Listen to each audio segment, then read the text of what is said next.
आप लोगों ने हमेशा यही सुना होगा कि इंसान हो या स्टॉक मार्केट, जाना तो उसने ऊपर ही है, लेकिन हकीकत इसके बिल्कुल बरक्स है। चाहे इंसान हो या स्टॉक मार्केट, जितना मर्जी ऊपर चला जाए, लेकिन आखिर वापस तो उसे नीचे ही आना है। जी हाँ, don't forget your risk and reward ratio before you invest.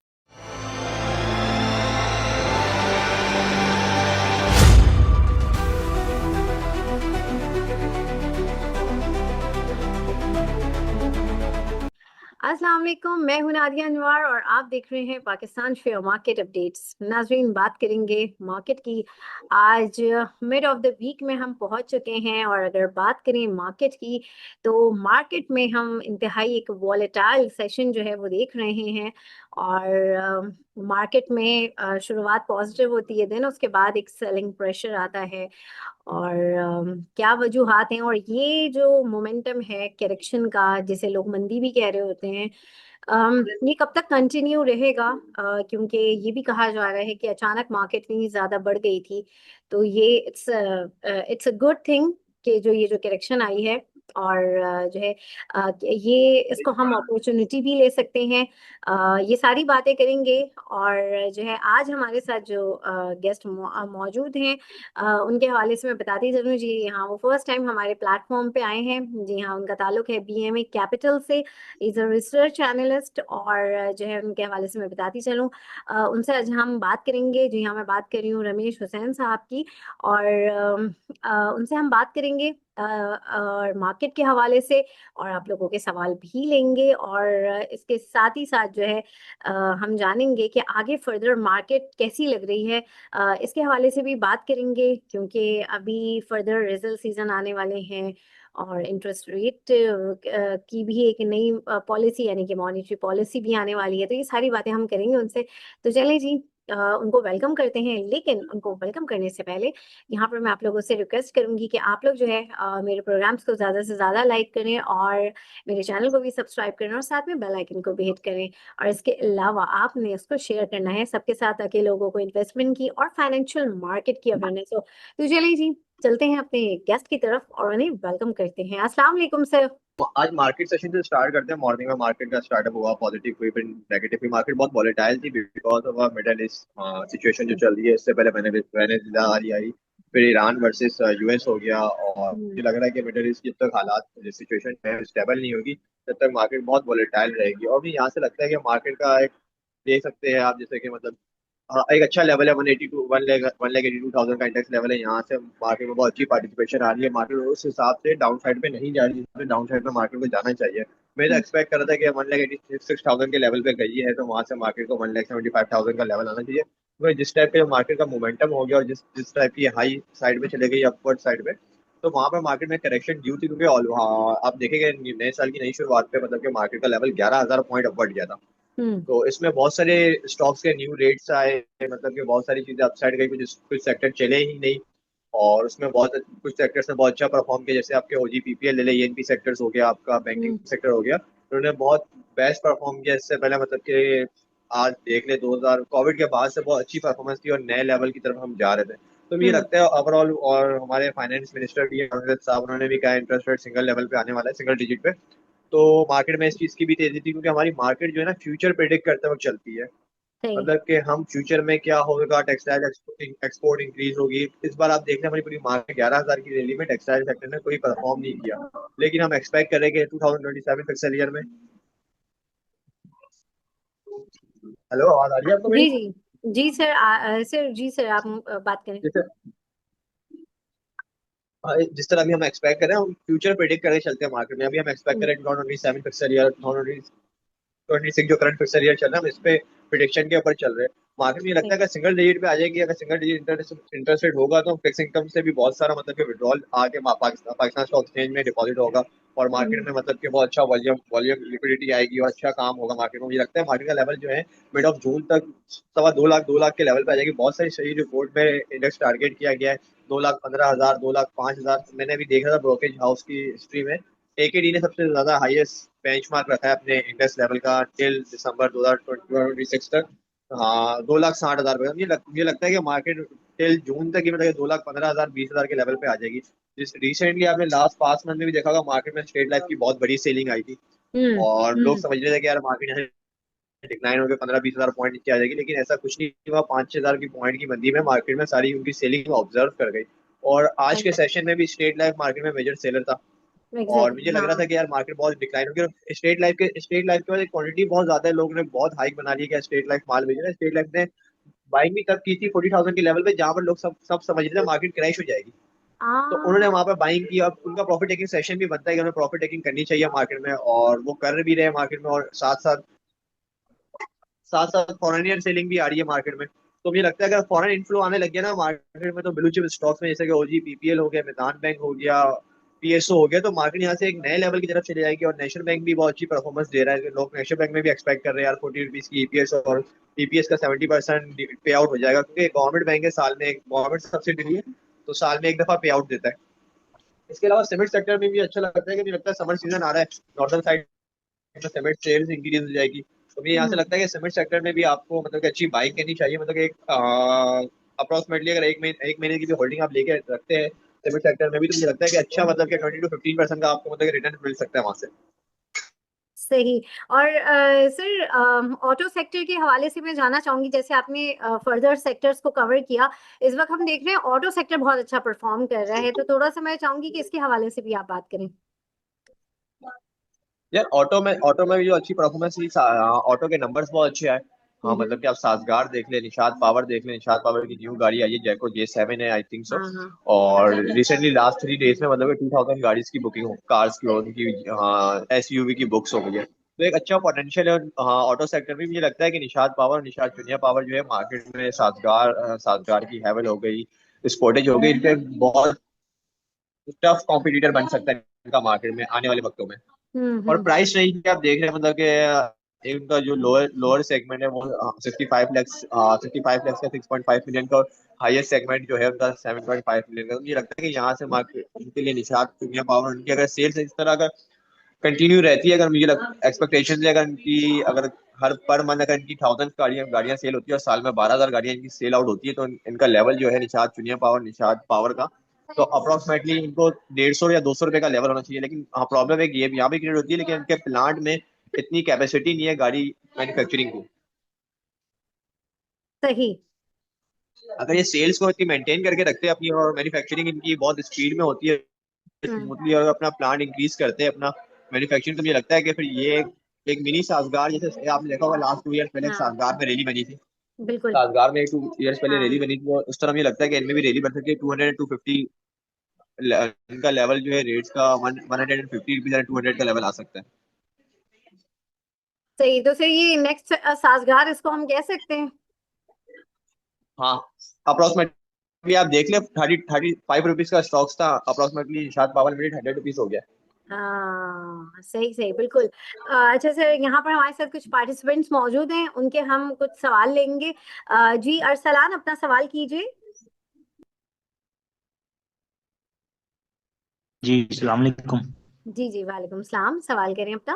वालेकुम अस्सलाम। जी जी, मैंने सर से पूछना था कि जैसे अभी कल एफ एन ई एल का आया है कि ये स्प्लिट हो रहा है, और उन्होंने कहा है कि ये अल्बर्ट से वो फार्मा को खरीदना चाह रहे हैं, तो क्या हम इसे 6 to 8 मंथ या 1 ईयर के लिए होल्ड कर सकते हैं? यार और साथ फैसल बैंक का। अच्छा, इन्होंने फैसल बैंक का भी व्यू पूछा है। अरसलान, मैं आपको एक अच्छी एडवाइस दूंगा, ये पैनिक स्टॉक से आपको बाहर निकल के ना ब्लू चिप स्टॉक्स में आना चाहिए। जैसे आप नेशनल से मच बेटर आप नेशनल बैंक लेके रख ले। पैनिक स्टॉक्स में आप ये है कि मतलब अगर चल गया तो चल गया, अगर नहीं चलेगा तो आप लेके बैठे रहेंगे। उससे बेहतर है आपके डिविडेंड यील्ड स्टॉक्स में आए, और अगर नहीं भी चला तो आपको डिविडेंड यील्ड 10 to 15% की मिलती रहेगी ईयरली। तो मैं आपको यही कहूंगा, मतलब कि आजकल बहुत हमारा मार्केट में ये कॉन्सेप्ट बन गया है पैनिक स्टॉक को अच्छे रिटर्न आपको देते हैं, लेकिन वो टेम्पररी बेसिस में। और मैंने ऐसे भी बहुत सारे अपने क्लाइंट्स देखे अपने ब्रोकेज हाउस के, उनके पैनिक स्टॉक्स के वो रेट्स नहीं आए अभी तक। मार्केट 300 टाइम इंक्रीज होगी, लेकिन उनके वो रेट्स नहीं आए अभी तक। तो मैं आपको मच बेटर कहूंगा कि आपको ओजी पीपीएल है, नेशनल बैंक है, मैदान बैंक है, यूबीएल है। आप यूबीएल देखिए लास्ट मंथ दिसंबर, हाँ दिसंबर 20 तक हम्म। उसका लेवल जो था मतलब कि अप्रोक्सीमेटली 320 रुपए का लेवल था। 320 या 420 रुपए के लेवल पे ट्रेड होता है, वहां से 100 रुपए बढ़ गया वो। आज मैं देख रहा था 400, हाँ 494 का लेवल था, 484 के लेवल पे 484 के लेवल पे ट्रेड हो रहा था, क्लोजिंग 480 की आई है। और इससे एक महीने पहले उसका लेवल था 390 और 380। तो मैं आपको कहूंगा ऐसे स्टॉक ले रहे हैं जिसमें आपको एक अच्छी कैपिटल गेन मिल सकता है।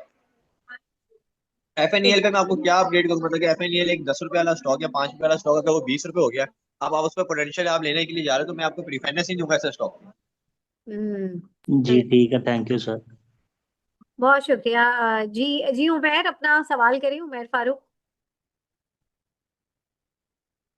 अस्सलाम वालेकुम। जी ये एनआरएल और एलसीआई का प्लीज बता दें। CSIL। यार सीएसआईएल का मैं पढ़ रहा था ना अभी एन रिसेंटली, लास्ट 2 to 3 दिन। नेशनल रिफाइनिंग का कह रहे हैं, इसके अलावा जी एलसीआई। जी NRL, जी एलसी नेशनल। लकी कोर का कह रहे जी लकी कोड इंडस्ट्रीज। हैं। अच्छा, लकी कोर तो मुझे लगता है अगर ना इसका वैल्यू अगर देखना स्प्लिट से पहले, तो अगर 320 या 325 का लेवल होना चाहिए इसका। अभी एक टेक्निकल तौर पे भी इसकी रेजिस्टेंस लेवल क्रॉस, हाँ हिट हुई थी, लेकिन वहां से फिर डिक्लाइन होकर नीचे आ गया। और नेशनल रिफाइनरी में मुझे लगता है कि यार अभी जो अर्निंग वगैरह इसकी बनेगी ना, मतलब कि लॉस से कंपनी बाहर आई है काफी आफ्टर लॉन्ग टाइम बाद, एक लॉस मेकिंग कंपनी वो प्रॉफिटेबल हुई है। तो मुझे यहाँ से लगता है कि प्रॉफिटेबल कंपनी में ना इस ईयर की मैं एक्सपेक्टेशन कर रहा था मुझे इस क्वार्टर की, कि यार 30 to 40 रुपीज की ईपीएस आ सकती है। मुझे नेशनल रिफाइनरी का बहुत फ्यूचर नजर आता है। मुझे लगता है कि नेशनल रिफाइनरी का रेट जो है वो अप्रोक्सीमेटली 550-600 रुपये हो जाना चाहिए। Thank you. सही, बहुत शुक्रिया जी। राफी, अपना सवाल कीजिए। अस्सलाम वालेकुम। वालेकुम अच्छा सर, सलाम। मैं आपकी ये सुन भी रहा था, शुरू वाली गुफ्तगू आपने सेक्टर भी काफी हाईलाइट किए। तो मैं ये अभी ऑटो सेक्टर से रिलेटेड जिस तरह आपने डिस्कशन भी की है, उसके एनपीएल का डिस्कस भी किया कि अभी फर्दर पोटेंशियल है। तो अगर एज पर टेक्निकल अगर हम देखते हैं तो उसमें एंट्री हमें अलोन ही, मतलब उस तरह हम न्यू एंट्री लेना मुनासिब नहीं समझते। तो क्या आप गाइड कर सकते हैं कि इस लेवल पे हम न्यू एंट्री ले सकते हैं? यार मैं तो कहूंगा आपको इस लेवल पे भी ना एंट्री लेनी चाहिए, कि स्टॉप लॉस के साथ आपको एंट्री लेनी चाहिए। देखिए मार्केट में ना मैंने बहुत सारे, मैंने अपनी आपको एग्जांपल देता हूँ। जब हाँ 70,000 में मार्केट हुई ना, कुछ ऐसे स्टॉक्स है उस पर मैं एंट्री लेना नहीं चाह रहा था। मैं समझता था कि मार्केट बहुत ऑल टाइम हाई हो गई है, ऑल टाइम हाई हो गई है, स्टॉक की प्राइस बहुत बढ़ गई है। तो मैंने भी एक वो अपॉर्चुनिटी मिस की, वहां से मार्केट डबल हो गई है। तो आप एक अपॉर्चुनिटी अवेल करें, लेकिन स्टॉप लॉस के साथ मार्केट में काम करें। लेकिन सर मैं आपकी बात समझता हूँ, लेकिन पोटेंशियल भी होगा, डेफिनेटली है, लेकिन स्टॉप लॉस अगर हिट करवाना ही मकसद है, ये भी तो हो सकता है ना कि इस टाइम करेक्शन या रिट्रेसमेंट आने के ज्यादा चांसेस है बजाय ऊपर जाने के। तो इस सिलसिले में थोड़ा सा गाइड कर देते अगर हैं। 1 लाख, अगर आप एक्सपेक्टेशन, मैं आपको एक एग्जांपल देता हूँ। अगर मार्केट अभी आपने देखा 1,86,000 के हाईएस्ट लेवल पे रही थी अपने, वहां से इंडस इंडस में करेक्शन आई, मतलब कि ऑलमोस्ट अभी 181 का पॉइंट, हाँ करेक्शन में हिट हुआ था। 1,81,000 का इंडेक्स टच हुआ था। वहां से फिर मार्केट वापस पुल बैक देके बैंक्स चली जैसे, और उसने बहुत अच्छा पुल बैक देके इंडेक्स एक नए लेवल पे गई। तो मैं तो कहूंगा मतलब कि आपको एंट्री लेनी चाहिए, या तो आप स्टॉप लॉस रखेगा, 100 रुपये का स्टॉक ले लो, उसका 10% का स्टॉप लॉस रख ले। 10 रुपए का स्टॉप लॉस रखेगा, 1,000 के ले ले, 10,000 का लॉस होगा, आपको 10% का स्टॉप लॉस। मार्केट कैप का भी स्टॉप लॉस का जो है 10% का होता है। आप 10% का स्टॉप लॉस लेके काम कर सकते हैं मार्केट में। अच्छा सर, ये आने वाले वक्त में सर अगर सीमेंट, ऑटो या इसमें स्टील में अगर इन्वेस्टमेंट की जाए तो इसकी आपकी क्या ओपिनियन है? यार मैं आपको स्टील्स की, यार स्टील्स में आपको कहूंगा कि आपको आईएसएल लेना चाहिए। स्टील्स में मुगल लेना चाहिए, मुझे बहुत अच्छी लगती है स्टॉक। और Mughal Mughal one is my favourite stock. मैं आपको मुगल प्रीफरेंस दूंगा, मुगल आप लें। मुगल मुझे बहुत अच्छा लगता है। इसके अलावा ऑटो में मैं आपको कहूंगा कि आपको निषाद चुनिया पावर लेना चाहिए। अगर इनकी सेल्स इस तरह कंटिन्यूसली रही, तो मुझे लगता है कि मतलब कि अप्रोक्सीमेटली ये 250-300 का लेवल तो आना चाहिए मेरे मुताबिक है। बाकी मार्केट है, मार्केट में लगता है हर कोई बहुत, हमारे 8.5 के मल्टीपल में ट्रेड हो रही है मार्केट, मतलब कि एशिया की सबसे सस्ती मार्केट हमारी है। अगर यहाँ पर फॉरेनियर फ्लो आ गया ब्लू चिप स्टॉक्स में, तो मैं उसके साथ साथ साइड बोर्ड के स्टॉक भी बहुत चलेंगे। तो मुझे लग रहा है मार्केट का लेवल 2.5-3 लाख का लेवल तो आ सकता है मिनिमम साइड पे, कोई बड़ी बात नहीं है। इसमें मार्केट में लगे 5,000 हो गए। ठीक है, थैंक यू सर। बहुत शुक्रिया। जी अहमद शोएब, अपना सवाल कीजिए। अस्सलाम वालेकुम जी। मेरा क्वेश्चन रिलेटेड टू एचपीएल है और एनसीएल है, निषाद जूनियर लिमिटेड। इसका पोटेंशियल कैसा देखते हैं, और 2 to 3 ईयर्स की अगर होल्डिंग रखी जाए तो सर आप कहाँ पे देखते हैं इनको? इमीडिएट टर्म्स का भी थोड़ा गाइड कर दें। एक दफा फिर अपना सवाल रिपीट कर दें अहमद, अपना सवाल रिपीट कर लें। जी जी, मेरा क्वेश्चन है related to HPL and NCL, Nishad जूनिया लिमिटेड। ओके, बेसिकली क्वेश्चन ये है कि 2 to 3 इयर्स की होल्डिंग में आप इनको कैसे देखते हैं, और इमीडिएट टर्म्स में भी आप इसकी परफॉर्मेंस कैसे देखते हैं?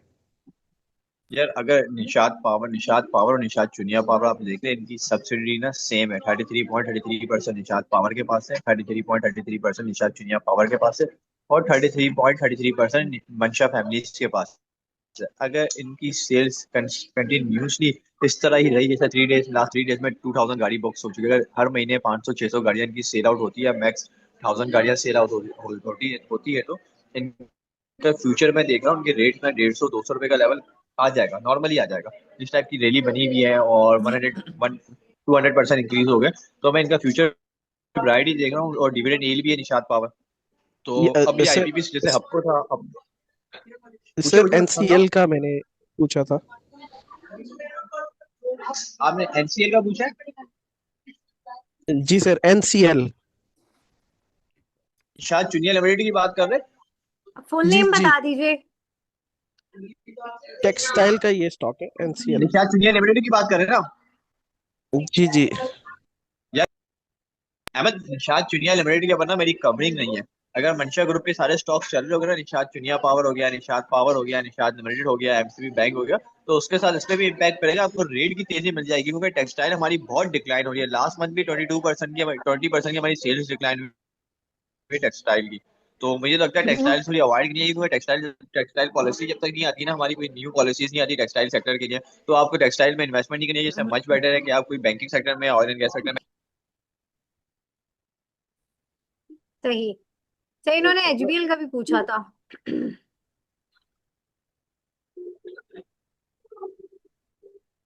अच्छा, एचबीएल में मुझे बहुत अच्छा स्टॉक लगता है, डिविडेंड यील्ड स्टॉक है। एचबीएल में आप पोटेंशियली बाइंग कर सकते हैं, मतलब कि आपको एक अच्छी, हाँ, डिविडेंड यील्ड भी मिल जाएगी और साथ में कैपिटल गेन भी मिल जाएगा। क्योंकि बैंकिंग सेक्टर में बहुत ज्यादा तेजी समझता हूँ मैं, रैली बहुत अच्छी अपवर्ड साइड की बन सकती है, क्योंकि बैंकिंग सेक्टर बहुत इंडस वेटेज स्टॉक है। बैंकिंग हो गया, ऑयल एंड गैस सेक्टर हो गया, तो मुझे ये स्टॉक्स नॉर्मली बहुत अच्छे लगते हैं, क्योंकि इंडस वेटेज स्टॉक है।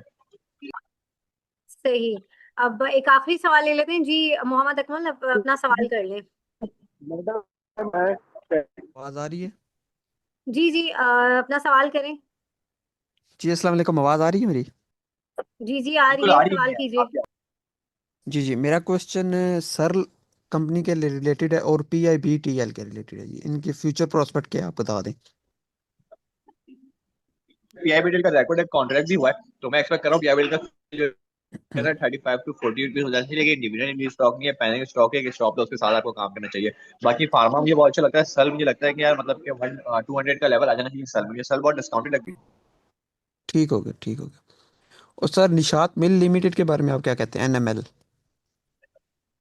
पास ना सब्सिडी नहीं है, ये जो इनकी ऑटो सेगमेंट जैको आई है, तो इनकी सब्सिडी नहीं है, लेकिन इम्पैक्ट पड़ेगा Nishat Chunian power, Nishat power limited का, और निषाद चुनिया पावर लिमिटेड का इम्पैक्ट पड़ेगा इसको। ये स्टॉक अच्छा लगता है, मतलब कि अब वो टेक्सटाइल सेक्टर ही है, लेकिन टेक्सटाइल सेक्टर में मैं कहूंगा आपको अवॉइड करना चाहिए, क्योंकि टेक्सटाइल पॉलिसी नहीं आती नहीं। ठीक ठीक हो गया, थैंक यू सही, वेरी मच सर। बहुत शुक्रिया। अच्छा सर, मैं कल की मार्केट के हवाले से जानना चाह रही थी कि कल की मार्केट आपको कैसी लग रही है, और साथ ही साथ क्या स्क्रिप्ट जो है आप फर्दर रिकमेंड करेंगे। आपने स्टील में भी बताया, ऑटो में भी हमने सुना। फर्दर और कौन से स्क्रिप्ट्स हैं जिनको आप रिकमेंड करेंगे इन्वेस्टमेंट पॉइंट ऑफ व्यू से, और कल की मार्केट का व्यू? अच्छा, मुझे कल लगता है मार्केट वही वोलेटाइल रहेगी, जब तक मिडिल ईस्ट की सिचुएशन नॉर्मलाइज नहीं होती। जब तक ओके, ये नॉर्मलाइज नहीं होंगी, तो मुझे लगता है मार्केट बहुत वोलेटाइल रहेगी। आपको अगर बाइंग करनी है, तो मैं आपको कहूंगा नेशनल बैंक आप बाय कर सकते हैं, OGPPL बाय कर सकते हैं, आप साथ में मैपल बाय कर सकते हैं। मैपल के साथ लकी सीमेंट अच्छा लग रहा है, साथ में मुझे साजगार अच्छा लग रहा है, साजगार के साथ हेलियन अच्छा लग रहा है, AGP फार्मा अच्छा लग रहा है।